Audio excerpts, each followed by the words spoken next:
and welcome to Inside Tacoma. I'm your host, Sonia Hallam. I'm joined today by Representative Jake Fye, who represents the 27th Legislative District in the Washington State House of Representatives. Welcome, Representative Fye. It's nice to have you here today. It's nice to join you today. So let's start by talking about your legislative district, the 27th Legislative District. Can you describe what area that covers? Well, it's basically probably 3/5 to 2/3 of the city limits of Tacoma. The exception that's outside of that is the east side of Tacoma, and part of the south end of Tacoma is not in our district. It's also the city of Fife and the town of Ruston, along with Browns Point, Fife Heights, and Dash Point. So we're going to talk about your background as a city council member a little bit later, but can you talk about how the legislative district, the 27th, is different than the districts for the city of Tacoma? Well, there's two differences. One is it's much more larger geographic area. It's a comparison of, say, 150,000 for my legislative district versus 40,000 for the city of Tacoma, so it's about more than 3 times the size. The other part is my colleagues, Speaker Jenkins and Senator Trudeau. The three of us represent that geography. When I was a city council member, I was the only district person that represented the 40,000 residents of that part of the city. And you have been a resident of the city of Tacoma for many years. So tell us about when you first came to the city and what brought you here. Well, actually, it was a job offer for what was then the Office of Intergovernmental Affairs. The city council wanted the general government part of the city to have an energy efficiency and energy policy focus. And so I was brought on to start the office. And then, of course, we grew the office for a period of time, but and then we joined later on, about 7 years later, to be a consolidated program with Tacoma Public Utilities. So I think that's something that people don't know about you, is that you have such a lengthy and diverse background in environmental issues. Can you talk a little bit about your background and what you worked on, your history? Sure. Well, it wasn't something that I thought I was going to get into. It was somewhat by accident that I got into that area, because I had an opportunity when I worked for state government to join in the creation of the State Energy Office. But I could have easily gone into another subject matter. And so worked on a number of things. Obviously, a lot of this is administrative, and then there was policy work. So the policy work that I did, it was a couple of things. I think what are noteworthy is creating an Office of Sustainability within general government, which still exists to this day.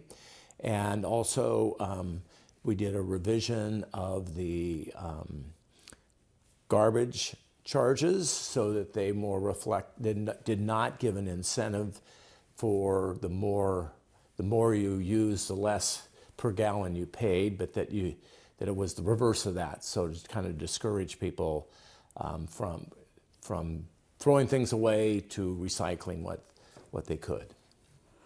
And you also worked with WSU on environmental issues as well, is that correct? Yeah, I headed an office there. We did actually national and international work on renewable energy and also on energy efficiency. We did a large-scale solar program, a community solar program across the state of Washington. We even did technical work because we had very excellent engineers. We did work in Vietnam and China to assist them in evaluating what kind of energy savings they could accomplish in those countries based on the knowledge that we had here with our engineering group. So now, was it during the time that you were with WSU that you became a city council member?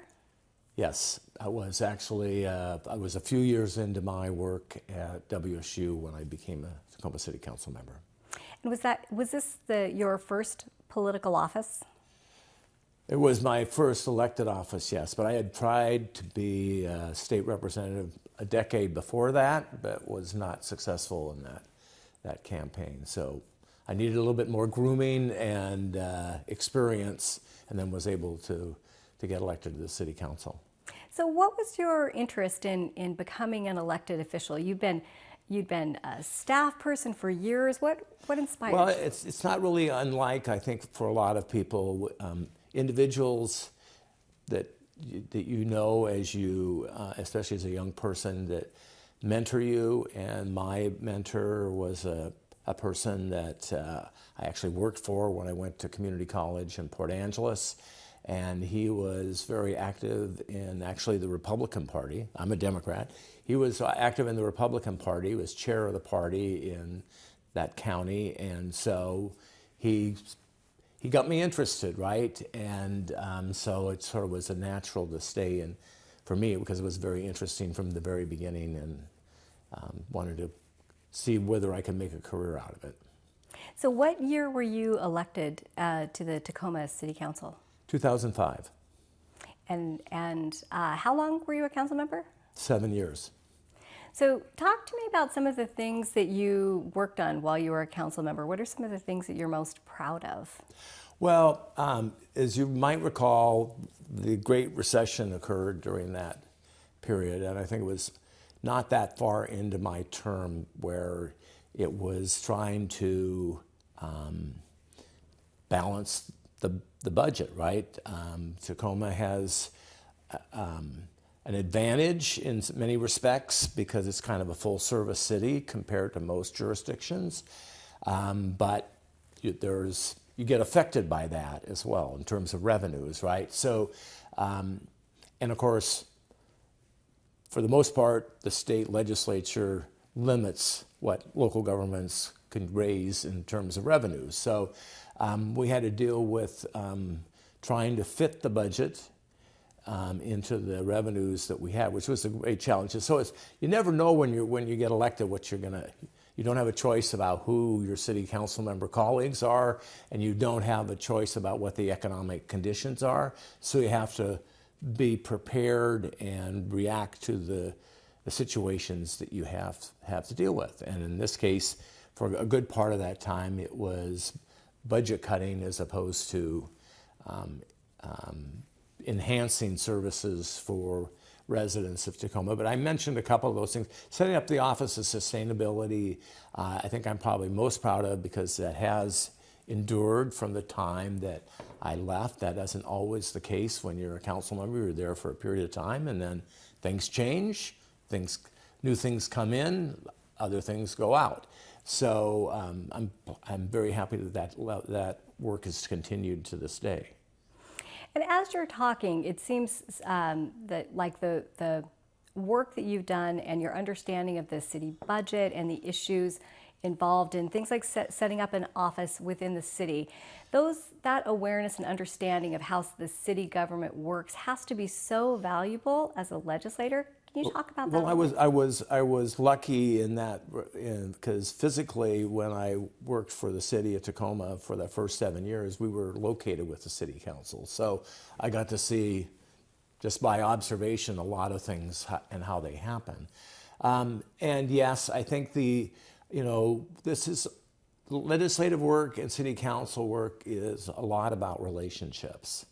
And so I hope that I carried over those relationship issues so that I can work with my colleagues, because it's even harder in the city council. I always would say on a city council, I only have to convince 4 people.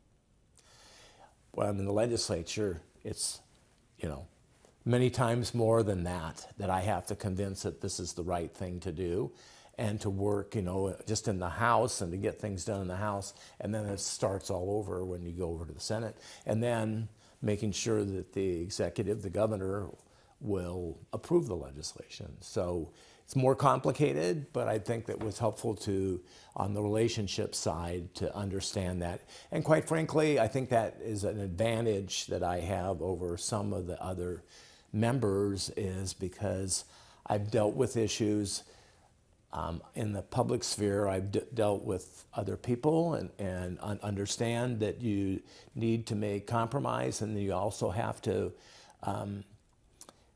work with people and develop relationships and think about the long term, because people do have memories, and if you do something wrong in terms of the relationship, it makes it more difficult the next time around.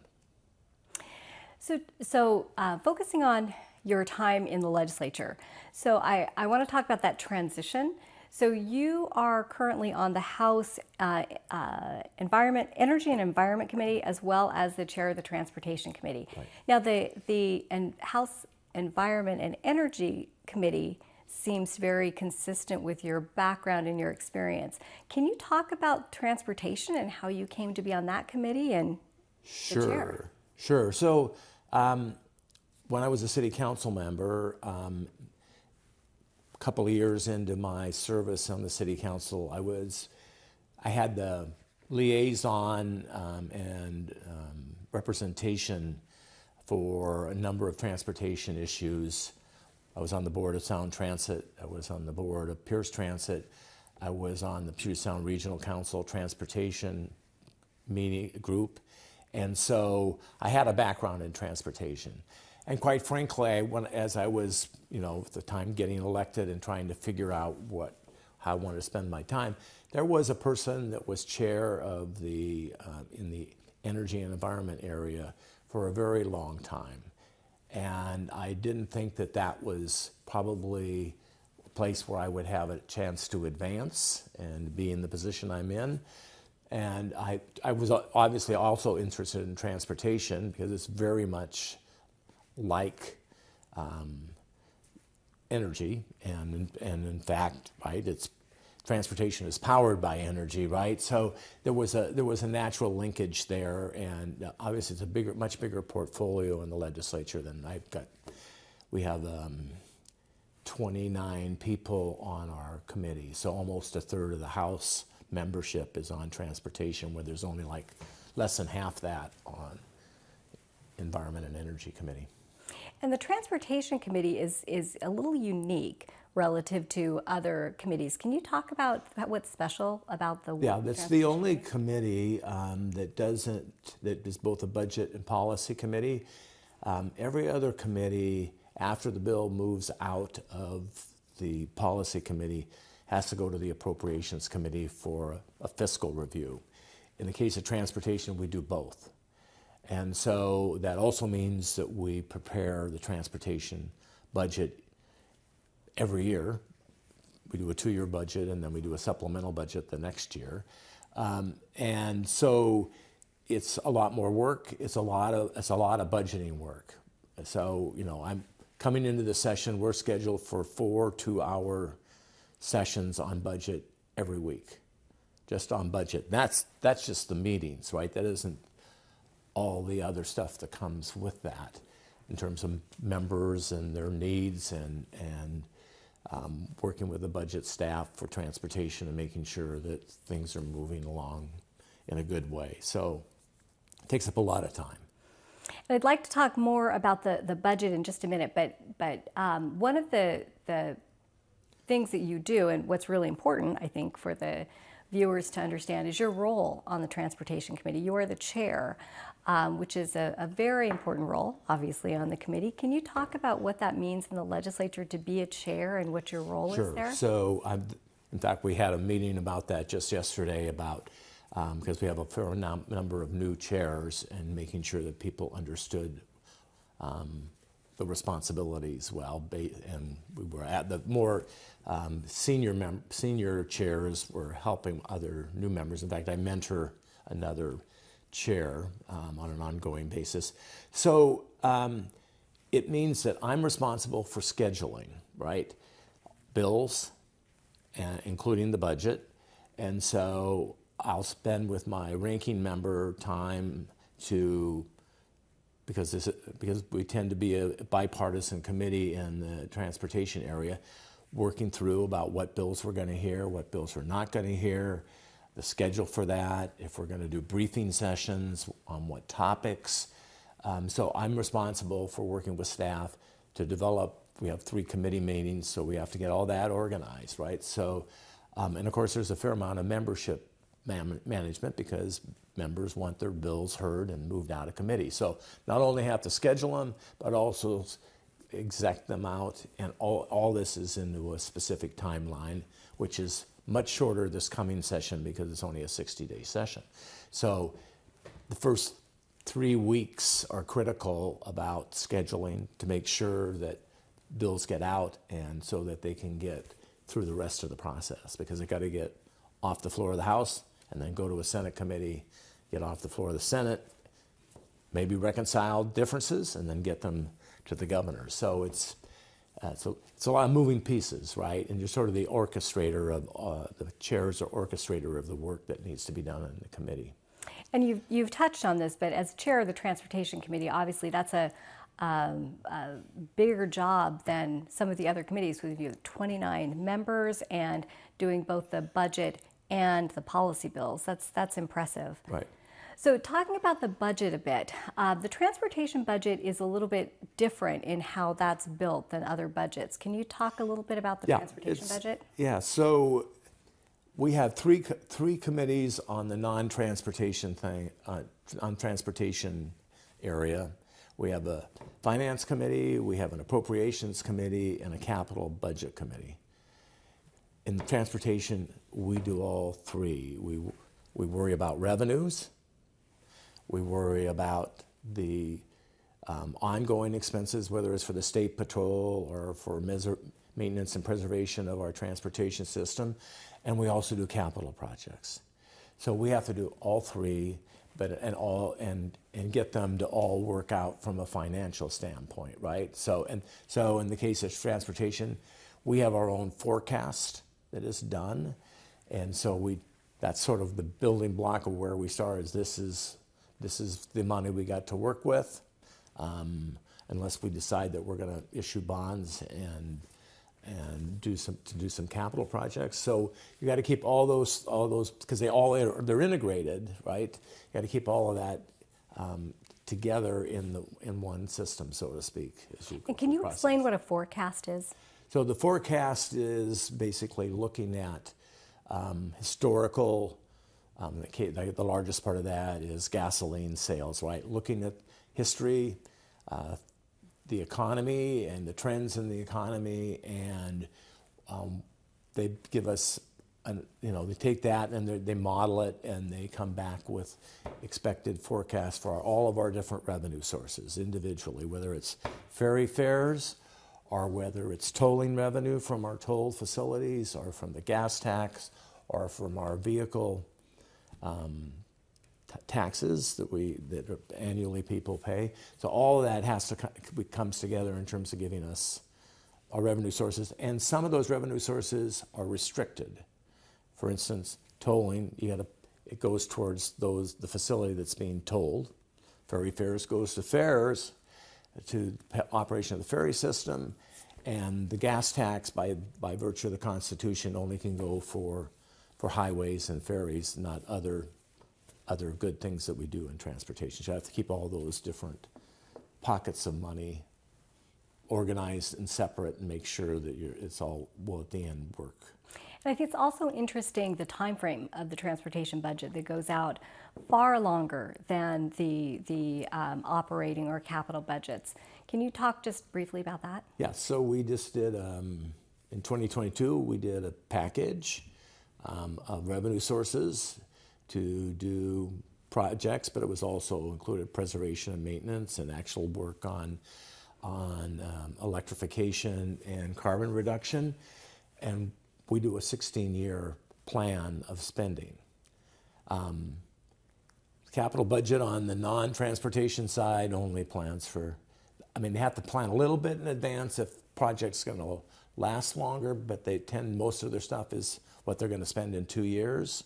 And of course, the operating budget is only about 2 years. So the history is that we do periodically additional revenue packages to pay for additional things. And of course, that's a big effort in and of itself because that requires the legislature to agree to the taxes and to the spending of the money. And you touched on projects that are in the Transportation Committee. I think this is one of the things that is, again, unique about the Transportation Committee. Everybody drives on the roads, and we see the different transportation projects as they're taking place with workers and construction. And I think it's one of the committees that everyone can feel an impact on the work that's being done. Can you talk about some of the transportation projects that you have led through the process that you're most proud of? Sure. Back in 2015, there was a package, and I was vice chair of the committee at that point. So that's where we, with great efforts from a lot of folks in Pierce County, everything from labor to business, we got funding for the 167 extension from Puyallup into the Port of Tacoma. So that was a very good, big project. The work that is still now going on down south in Pierce County near JBLM to widen the lanes, put in carpool lanes, that was very important. And, I mean, there's always an expectation if you're in this role that you're going to make sure that your area that you represent is taken care of. So those are a couple of projects, but I mean, the North-South Freeway is a big deal in Spokane, and we've got projects throughout the state that, and big and small, right? So we're doing pedestrian, we're gonna have a shared use trail along the project from Puyallup, and it'll go all the way from Puyallup into the city of Tacoma to provide people alternatives, right?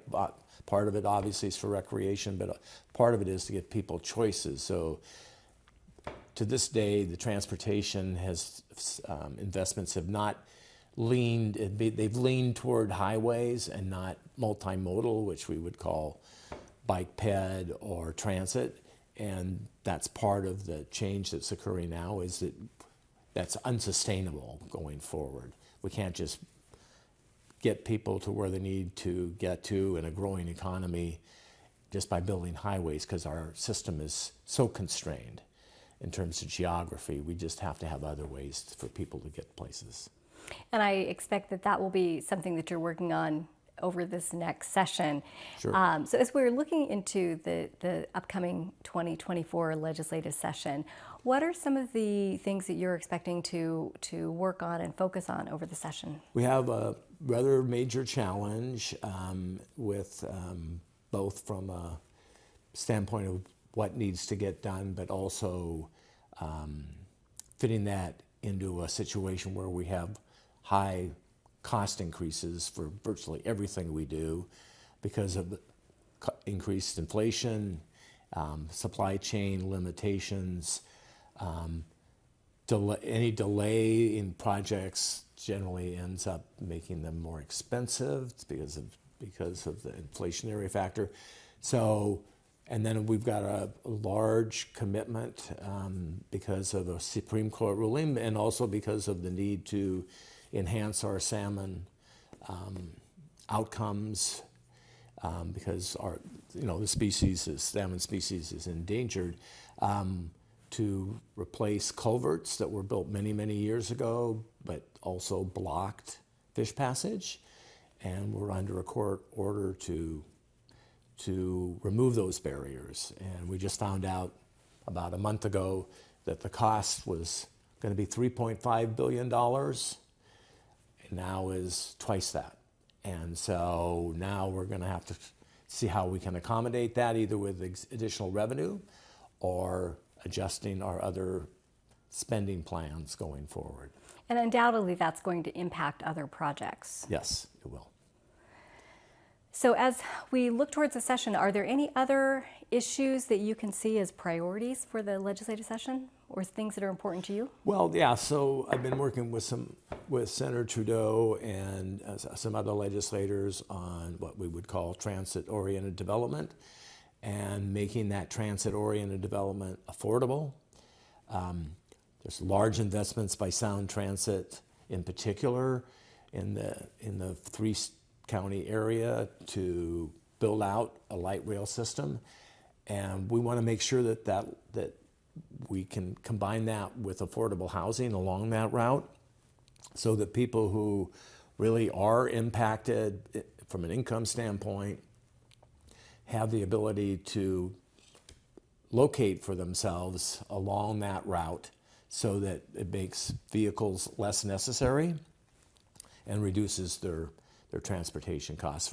So for lower income folks, transportation is a big part of their budget, right? If you have a car, you have to have insurance, all those, gasoline, all those things. And we're trying to make sure that it's communities that haven't benefited in the past from those kind of transportation investments will benefit from that. So been working on that, obviously related to transportation, but people could argue that it's about housing and affordability for people. I feel like we could talk about so many other issues, but unfortunately we are out of time. And it has been a pleasure having you. Thank you so much for being with us today. Thanks for the opportunity to be here. And thank you for watching. We'll see you next time on Inside Tacoma.